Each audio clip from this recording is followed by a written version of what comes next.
Hello there and welcome back to another edition of the Hot Lap Classic Remastered. This time we're taking a look at the 1999 Mitsubishi FTO, Taeivon Trampio, I think it is. This is a GT300 car, one of two front-wheel drive GT300 cars in the game. There's this and the Wed Sport Celica, and when we had the Wed Sport Celica, that was a very quick car indeed. So the question is, how quick can this one be? In terms of looks, well, it certainly plays the part. I love the sort of body of this car. It looks so cool.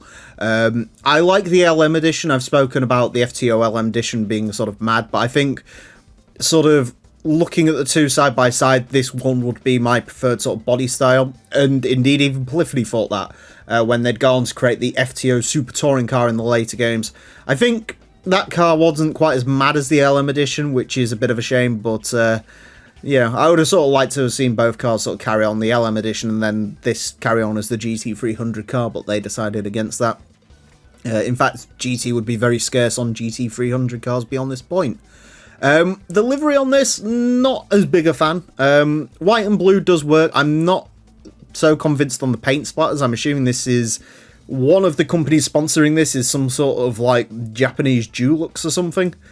But yeah, still very cool looking, and I am very excited to drive it. The one advantage this has over the Wed Sport Celica is this is turbocharged, so that could definitely play some games in this as well. Front engine, front wheel drive, 384 horsepower, 960 kilos. Pretty good statistics all in all. Let's get on the track and see how it does. The FTO Taeivon Trampio is going to have 6 laps of the Motorsports Land track in order to set the best time it possibly can. Now, currently it is the Audi TT LM edition. That car's at a time of 26.690. This car unlikely to beat that. In terms of where this is going to go, well, the Celica Wed Sports currently sits in 28th with a 28.395. If this can beat that, this could potentially go for the full-on JGTC crown, which is currently held with the STP Taeivon Viper. That car's at a time of a 27.999. So that's the benchmark for the Taeivon. So far, this drives phenomenal. This is going to be a quick lap. Straight off the bat, no nonsense. What are we setting? 27.721. Wow. I said this was going to be quick. I was not expecting it to be that quick. Wow. To be fair, that was a bang-on lap. Yeah, the more you try and push this, I think I'm going to sort of fall into... It feels a bit sort of front-wheel drive overpowered, almost, where it sort of suffers from a bit of oversteer in certain parts of the track, but yeah, we'll see if it will, like there, that slide out, obviously, it's front wheel drive, so it's not spinning its power away or anything, but it's still not ideal. Went a bit too deep into that corner as well, which doesn't help, but this is very drivable. I like this a lot. I mean, I was expecting to like it a lot because it's a front-wheel drive race car, which is basically heaven as far as I'm concerned around this track. The four-wheel drive ones with the big power, you know, they're nice, but the good thing about this car is it's got relatively small amounts of power, so it's not like ridiculously sort of hard to extract lap time out of it. It's just probably hard to perfect the lap, and it's especially hard when you hit a wall like that. Yeah, I had a feeling this was going to be one of those cars where just the more you try and push it, the harder it gets, but wow. I mean, it's done its job. It is the quickest JGTC car, probably quickest JGTC car we'll ever have, in all honesty.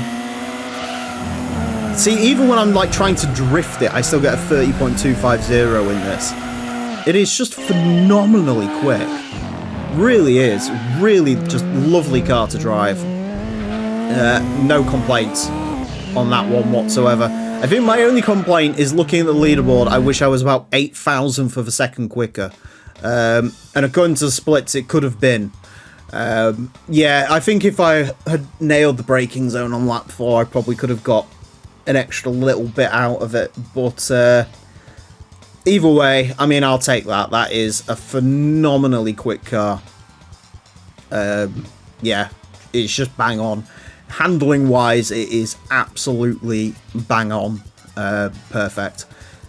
Who knows, if this had more power, would it have ruined it, or would it have been even quicker? I'm not too sure, but it is a monstrously quick vehicle.